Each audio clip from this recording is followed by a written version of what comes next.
Oi gente, tudo bom com vocês? Pra quem é novo por aqui, seja muito bem-vindo ao meu canal. Meu nome é Tamires Maia, eu sou terapeuta capilar e cabeleireira de cabelos naturais. E hoje, no nosso aulão, já senta, pega a sua pipoca, que você sabe que aulão é aquele tipo de vídeo demorado, mas com muita informação.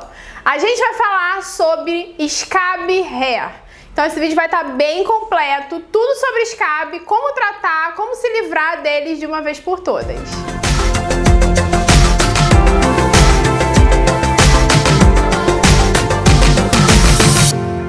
Bom, como tudo no meio do cabelo natural, o scab hair ainda é um tema meio incógnita assim no nosso meio, né? A gente sabe que ele aparece, a gente imagina quais são os motivos, mas a gente não tem nenhum estudo, nenhum embasamento científico concreto para falar, né, embasado sobre scab hair. Então, todas as informações que eu vou passar aqui foram informações que eu fui aprendendo ao longo do tempo, tanto com vocês quanto com outros profissionais que também trabalham e que tratam o scab hair dentro da terapia capilar também, pra gente compreender um pouco mais sobre esse problema capilar e como tentar melhorar o scab hair. Antes de mais nada, já quero te pedir para dizer aqui embaixo nos comentários se você tem scab hair ou se você já teve, qual foi o tratamento que você usou e que funcionou muito bem. Então vamos começar hoje o nosso aulão. Já senta aí porque você sabe que esse tipo de vídeo é mais longo. Bom, primeiramente a gente precisa começar a falar sobre esse termo scab hair, que é como se fosse um cabelo de crosta, né? Um cabelo muito grosso, muito rígido. É um cabelo que ele cresce numa textura completamente diferente do ondulado, cacheado, crespo e liso que a gente já tá acostumada. E enquanto eu falo, eu vou deixar fotos aqui comparando o scab com o cabelo natural e também fotos do scab hair para você tentar identificar aí na sua casa. Então ele cresce com essa textura completamente diferente, tanto de curvatura quanto no toque, no sensorial do fio. O scab hair é um fio rígido, ele tem uma textura meio plástica, realmente bem... É como se fosse um cabelo de mentira, sabe? Ele não se parece, ele não tem a textura de um cabelo saudável ou até algum tipo de cabelo danificado, mas que não tenha já nascido com esse problema. E uma outra característica do scab hair que é importante a gente pontuar é que ele nasce desse jeito, né? O fio ele não fica scab depois que cresce, ele já cresce com o scab e é muito comum acontecer o scab hair justamente no período pós-transição capilar. Existem dois tipos de scab hair. O scab hair que a gente adquire ao longo da nossa vida, seja por processos no nosso couro cabeludo que tragam ele, ou o scab hair genético, pessoas que nunca fizeram nada no cabelo e mesmo assim tem regiões com scab hair. Aquela região ali é uma região diferente. E é importante a gente tentar salientar que scab hair e cabelo poroso são coisas completamente diferentes. Apesar do scab hair aparentar uma porosidade extremamente alta, excessiva e quase que impossível da gente controlar, a porosidade alta ela já não traz essa dificuldade tão intensa na hora do controle da porosidade, né? Ao contrário do scab, a porosidade ela é um cabelo mais áspero, um cabelo que dificilmente retém tratamentos e tudo mais, mas que quando a gente joga uma acidificação, a gente faz um tratamento mais voltado para controle de pH e condicionamento, o nosso cabelo vai responder, ele vai definir, ainda que ele esteja muito poroso. O scab hair, não, ele não responde a absolutamente nada. Você vai fazer de tudo e esse cabelo não vai mudar. Outra característica é que o scab normalmente está em algumas regiões da cabeça e não na cabeça inteira, que também diferencia aí a porosidade alta, né? Muitas pessoas têm porosidade alta naturalmente ou porque fez alguma química que aumentou a porosidade do cabelo, ok? Então, de forma geral, a porosidade alta ela vai aparecer na maior quantidade de cabelo, né, da sua cabeça. Pode ter uma mecha aqui, outra ali que não seja tão porosa, mas de forma geral vai ser um cabelo mais poroso como um todo. Algumas partes mais, outras partes menos. O scab, ele destoa completamente desse cabelo que de um lado é mais natural, é mais saudável, é menos poroso, e ele destoa completamente, ele fica completamente de fora, ele não encaixa nas mechas, ele não responde se você usa óleo, você coloca mais água, enfim. Ele é um cabelo completamente diferente, ele se destaca do seu cabelo. Então, se você tem scab hair, provavelmente você vai conseguir identificar esse scab hair muito facilmente. São mechas estratégicas, pontuais. Normalmente elas acontecem aonde a gente mais usava química durante o alisamento, ou seja, na franja, a parte da frente, no cucuruco do cabelo, que é onde costuma cachear mais, e aquelas pessoas que têm o cabelo mais cacheado na nuca, normalmente o scab vai aparecer na nuca. E por que ele vai aparecer em pontos estratégicos? O que tem essa relação com a transição capilar, com as químicas e tudo mais? Aí a gente já entra no assunto que é como a gente adquire o scab hair. Se você não tem um scab hair genético, que é aquele scab hair que você já nasce com ele já é característica sua de anos e anos e anos, você com certeza adquiriu esse scab hair por algum motivo e ele não vai precisar ficar aí a sua vida inteira, tá? A gente tem como tratar esse scab hair. E por que ele está associado à transição e à química que você fazia no seu cabelo? A gente começou a analisar e avaliar que a maior parte dos cabelos que possuem scab hair são cabelos que passaram pela transição capilar recentemente. Coisa de meses, um ano, o cabelo já começou a crescer com scab durante a transição capilar, também é algo que acontece muito, ok? Então, acredita-se que durante o período da nossa vida em que nós fizemos muita química no nosso cabelo para alisamento, e obviamente em 99% dos casos essas químicas eram feitas no couro cabeludo, tá? A gente sempre teve aquela coisa de manter a raiz baixinha, lisinha, e o profissional trazia química até o couro cabeludo, e com isso a gente danifica algumas áreas dos nossos folículos capilares, ok? E por isso que eu citei dessas áreas específicas, porque normalmente é onde o nosso cabelo tem mais dificuldade de alisar, ou onde ele fica mais exposto e tem mais tração, que é essa parte do cucuruco, ou onde ele cacheia mais, que normalmente ou é a frente ou é a nuca, depende de pessoa para pessoa, mas costumam ser os pontos que cacheiam mais. E aí é onde a gente coloca mais química de alisamento, é onde entra em contato com mais calor da prancha. Então esses locais eles sofrem mais o impacto da química de alisamento e também do calor na chapinha. Quem faz só instrumento de calor, quem não faz alisamento, mas usa muita chapinha, usa muito secador muito quente, também pode ter scab hair pela exposição do couro cabeludo muito perto na placa de calor, né? Da chapinha principalmente. Então puxa a raiz muito rente, e o folículo capilar ele vai se danificando, ele vai ficando machucado com o passar do tempo, e é quando a gente começa a ter o scab hair nessas regiões. Por isso que a gente associa muito o scab hair às químicas de alisamento, porque normalmente são elas as principais causadoras do scab, porque as químicas de alisamento, sejam as mais alcalinas, como os relaxamentos com tioglicolato ou com hidróxido de sódio, quanto as mais ácidas, como as progressivas ácidas ou as progressivas com formol, botox, selagem, blindagem, todos esses nomes comerciais que as progressivas têm. Se você quiser saber mais sobre como os alisamentos funcionam no nosso cabelo, vou deixar uma bolinha passando aqui pra vocês, que a gente já tem aulão sobre isso. A gente entra com pH aí no couro cabeludo muito mais alto nas químicas alcalinas e muito mais baixo nas químicas ácidas. E o nosso couro cabeludo sofre. Tanto é que muitas de nós já passamos por esse episódio de sair do salão depois de um alisamento e o couro cabeludo sair muita pele, aquela crosta, aquela caspa grossa. É como se esses ativos fizessem um peeling químico muito intenso, nada saudável para o nosso couro cabeludo, definitivamente machucando ele, sabe? Deixando ele muito magoado, muito exposto também, porque a pele fica muito fina, você tira toda a proteção do couro cabeludo. E com isso o folículo capilar vai sofrendo todo o impacto que você está fazendo ali com aquela química. Quando você para a química, seu cabelo vai começar a crescer naturalmente, nenhuma química altera DNA capilar. Acontece muitas vezes de quando a gente para a química, começa a ver o nosso cabelo natural, ele é diferente do que ele era anteriormente. Mas isso não significa que a química alterou o nosso DNA, a nossa genética. Só significa que o nosso cabelo provavelmente mudou ao longo dos anos e a gente não acompanhou essa mudança porque a gente estava alisando o nosso cabelo.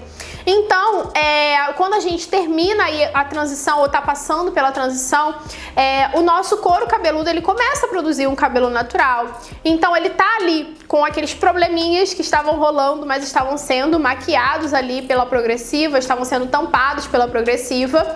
E aí ele começa a mostrar o fio de cabelo que ele tem hoje, que é um fio de cabelo mais danificado devido às agressões que ele sofreu ao longo de todos esses anos alisando.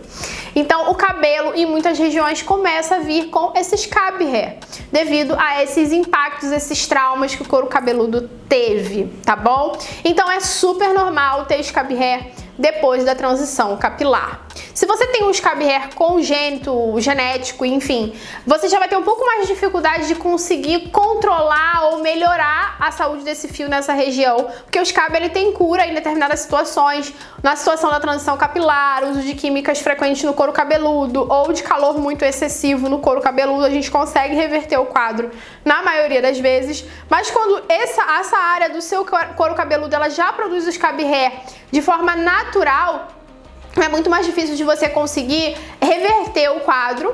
Talvez com algum tratamento de terapia capilar estética você consiga associar, talvez um microagulhamento, talvez uma alta frequência associado de repente uma aromoterapia e tudo mais, você consiga melhorar isso, e aí você precisa ver com o seu terapeuta capilar se vai ser possível. Mas ainda que você não consiga melhorar 100%, você consegue dar uma controlada com alguns truques que eu vou dar aqui hoje pra vocês. Então, eu espero que tenha ficado claro pra vocês o porquê que o scab hair acontece, como é o scab hair, né? Porque a gente passa por ele. Eu tive scab hair durante a minha transição capilar. E eu posso afirmar pra vocês que a melhor época pra você tratar e prevenir que o scab se prolongue por muito tempo é durante a transição.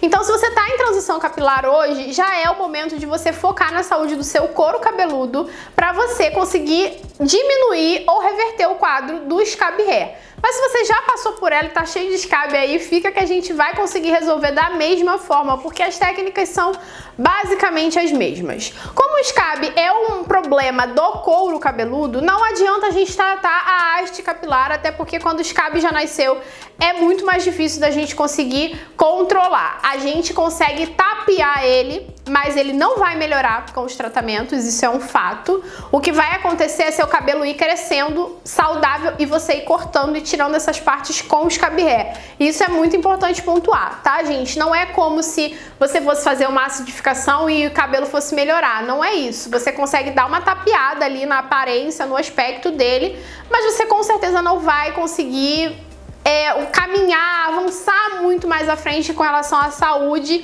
desse fio de cabelo, até porque a gente já falou aqui exaustivamente, depois que você tem um fio danificado ou que você danificou o seu cabelo, você precisa cortar para tirar esse dano, por mais que você consiga ir tratando esse cabelo para você manter o cabelo na cabeça, esse é um cabelo que está danificado. Então você vai precisar tratá-lo sempre para manter esse cabelo aí, porém está danificado. Para tirar 100% do dano, precisa cortar. Com o scab hair não é diferente, com a diferença que o scab hair é muito mais difícil de lidar do que um cabelo que está danificado com algum outro tipo de dano, tá? Os outros tipos de dano, eles são um pouco mais fáceis da gente controlar com os tratamentos. O scab é chato e às vezes a gente trata e não vê resultado absolutamente nenhum. Então, voltando, como o scab é um problema do couro cabeludo, a gente precisa tratar o couro cabeludo majoritariamente e o fio de forma secundária. Então, o couro cabeludo precisa de muita atenção para que você consiga melhorar a saúde dos seus folículos capilares e fazer os seus folículos trabalharem para trazerem fios saudáveis e se livrar do seu scab hair. E como que você vai fazer isso na sua casa? O ideal, assim, para você ter um resultado mais rápido, seria você realmente fazer um tratamento terapêutico com um tricologista ou com um terapeuta capilar que vai poder associar um tratamento bacana para recuperar os folículos nessa região. Mas na sua casa você também consegue fazer com óleos vegetais, argilas e tônicos. Então a gente tem os óleos vegetais de abacate, de coco, azeite de oliva, jojoba, Enfim, vou deixar uma listinha aqui passando pra vocês de opções de óleos vegetais, porque são muitas. Então tem muitas opções de óleos vegetais e manteigas vegetais que vão te ajudar muito nesse processo. A gente também tem óleos essenciais, que eu vou deixar aqui passando pra vocês, que são anti-inflamatórios e cicatrizantes, que também podem ajudar nesse processo. E os óleos essenciais você não pode usar sozinho, o ideal é que você use eles misturado, associado ao óleo vegetal ou a argilas. E no máximo eu recomendo o uso de 3 a 4 gotas pro couro cabeludo inteiro, no máximo, tá, gente? Óleo essencial não é brincadeira, então precisa usar com muito cuidado. E tem que verificar também se você não é alérgico. Então faz um testinho aí na sua pele, testa aqui, ó, no pezinho da sua nuca, antes de usar no couro cabeludo inteiro, pra ver se você vai ter alguma reação alérgica que você não vai gostar muito, ok? Mas o óleo de melaleuca é um dos mais utilizados e um dos que eu mais vejo resultado associado ao tratamento com óleos vegetais, tá? Então, óleos vegetais no couro cabeludo, podendo ser utilizado 2 vezes por semana, 1 vez por semana, massageando muito bem. Essa massagem vai ser muito importante para estimular o crescimento do cabelo e também para ajudar na permeabilização dos produtos, dos óleos no seu couro cabeludo, né? Fazer ele absorver melhor, a pele absorver melhor e realmente começar a atuar. Você pode deixar de um dia para o outro ou no mínimo de 2 horas para você realmente começar a ver benefícios com esses óleos vegetais e os essenciais também. A gente tem as argilas que também podem trabalhar em conjunto com os óleos vegetais, mas de forma geral eu indico mais argila para quem tem o couro cabeludo mais oleoso e o óleo vegetal para quem tem o couro cabeludo mais seco. Mas se você quiser, você pode intercalar aí durante a sua semana, usar um dia o óleo vegetal e num outro dia, quando você for fazer um outro tratamento no couro cabeludo, usar a argila para fazer esse processo. E para isso eu vou te indicar a argila branca, também associado ao óleo de melaleuca ou ao óleo de alecrim, que também é muito bom. Essas 3, 4 gotinhas misturado na quantidade que você vai aplicar no seu couro cabeludo para conseguir aí tentar reverter o quadro do escabe, tratar bem direitinho os seus folículos capilares. Entre argilas e óleos vegetais, o que eu mais vejo resultado são nos óleos vegetais, mas você pode testar os dois aí na tua casa. E o óleo essencial, ele vai dar um booster muito bom, porque ele é como se fosse um passo a mais, ele é como se fosse realmente um medicamentozinho, sabe? Um tratamento mais intenso para essa região do seu couro cabeludo e vai ajudar bastante a controlar qualquer inflamação que você tem aí no couro e também auxiliar no crescimento capilar. Então tira a print aqui dos óleos que eu deixei para vocês guardarem aí, tá? A argila eu recomendo a branca, é menos erro, ela demora a secar, ela não resseca muito o cabelo, então vai na branca porque ela é mais certa de funcionar. E a gente tem, além de tudo isso, os tônicos, tá? Então a gente tem, eu gosto muito do tônico o Natural Blend da Bella, é um dos melhores que eu recomendo, e também o de pimenta da Biostratos, que eu também acho muito bom. Além deles, a gente tem os hidrolatos da WNF, que são muito interessantes para o nosso couro cabeludo e ajudam também no processo de regeneração e recuperação, já que eles têm vários ativos ali na composição que vão ajudar a tratar o couro cabeludo. Tem a marca Bioessência, que eu também gosto bastante dos hidrolatos, e você pode utilizar no seu couro cabeludo também, sempre que você for higienizar ele, usar. Os tônicos, tanto da Biostratos quanto da Bella Natural Blend, acredito que vocês podem usar com o cabelo seco. Vocês podem botar antes de dormir esses tônicos, tanto os tônicos quanto os hidrolatos. Antes de dormir, aplica no couro cabeludo e massageia bem com as pontas dos dedos. Não precisa ser uma quantidade muito grande. Você pode botar nos pontos estratégicos, aqui na frente do couro cabeludo, cucuruco, nuca e nas extremidades do couro cabeludo.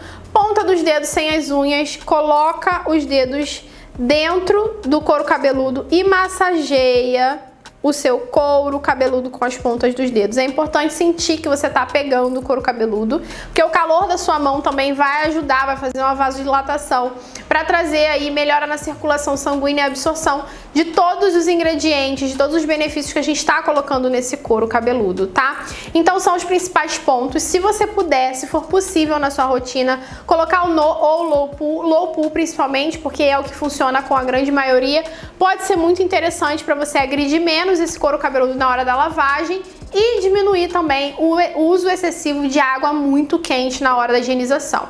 Tamires, mas aí eu tenho que usar água fria? O ideal, né? Mas pode ser água morna também. É só não usar, gente, água pelando, escaldante, porque isso também faz o couro cabeludo ressecar demais ou hiperestimular a produção de oleosidade do couro cabeludo, o que também pode causar inflamações, pode atrasar o processo de crescimento do cabelo e pode até fazer o cabelo cair, tá bom? Então, diminuam o uso de água muito quente na rotina de vocês. Eu sei que de vez em quando a gente vai usar, porque não tem jeito, né? A gente tá cansado, voltou do trabalho, exausto, quer tomar aquela ducha, né, quentinha e tal para relaxar. Não tem problema, é só você não tornar isso um hábito na sua rotina.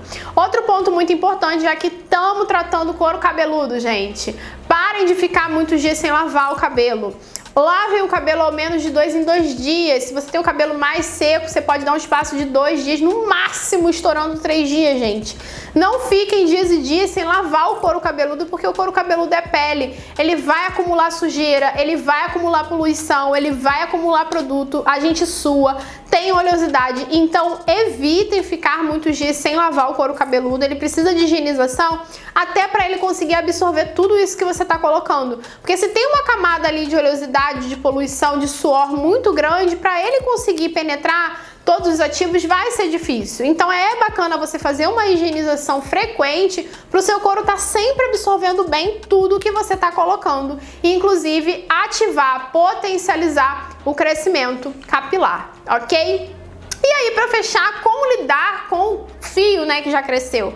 Com o scab que já tá aí, né? O que você vai fazer com esse cabelo? Bom, o scab hair é um tipo de cabelo que você vai ter um trabalhinho na hora de alocar ele nas mechas. A melhor forma é você fazendo a fitagem e na área aonde tem o scab hair, você coloca um pouco mais de óleo finalizador.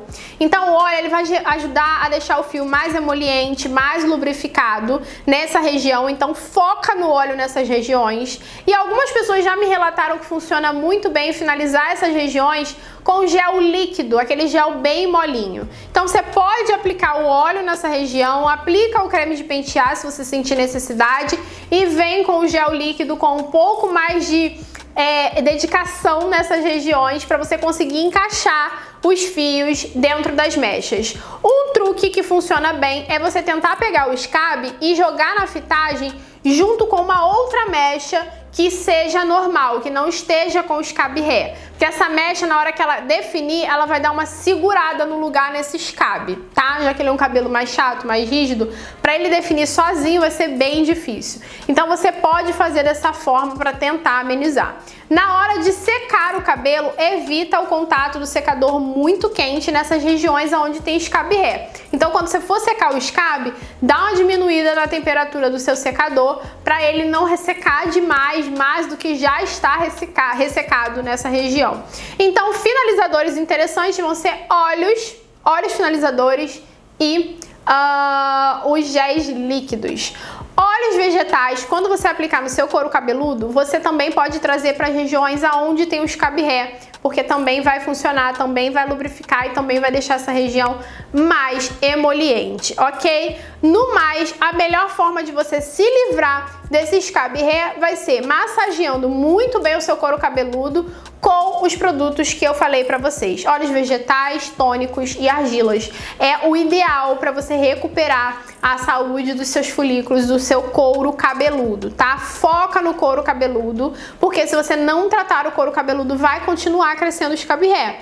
Então a gente precisa tratar o couro cabeludo para o scab diminuir, para ele ir sumindo, né? Aos poucos o cabelo vai crescendo mais saudável. O scab, gente, esqueci de falar lá na frente, mas ele também pode aparecer quando a gente faz descoloração direto no couro cabeludo, tá? É o mesmo processo aí das químicas mais alcalinas, né? Ou a oxigenada junto com o descolorante, eles são bem alcalinos para poder abrir a nossa cor.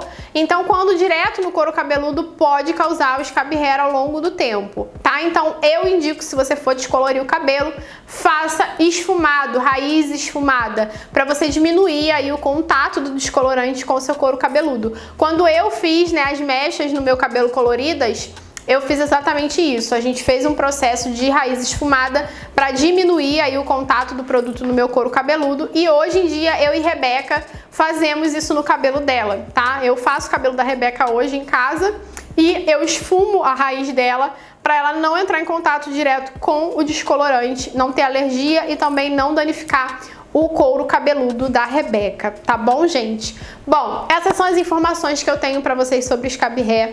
Se eu souber de mais alguma informação, tiver mais algum outro, surgirem algum outro experimento ou algum estudo, eu falo pra vocês, eu conto aqui pra vocês, faço uma atualização, uma parte 2 desse vídeo, pra gente melhorar o nosso Scab Hair e tentar se livrar dele o mais rápido possível.